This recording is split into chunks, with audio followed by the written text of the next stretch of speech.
देवर होलिया में, डालो रंग खाली चोलिया में।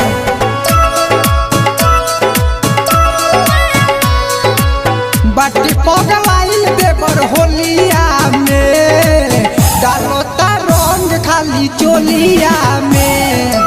चले लाला पुअन के टोलिया में, चले लाला पुअन के टोलिया में, डालो रंग खाली चोलिया में।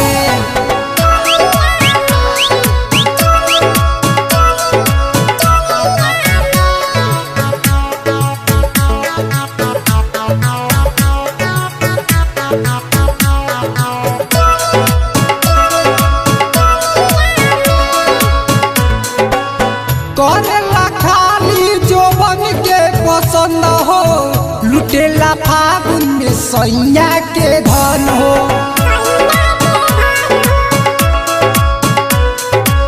करेला खाली जोबन के पसंद हो, लुटेला फागुन में सैया के धन हो।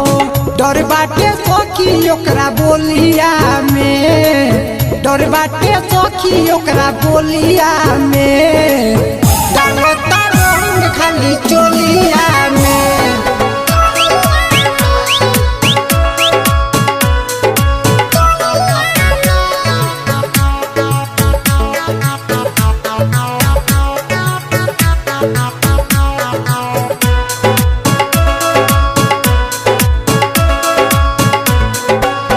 पौआ पी के रोज रहे लडन हो, यही से विशालवा के बिगड़ल बा मन हो।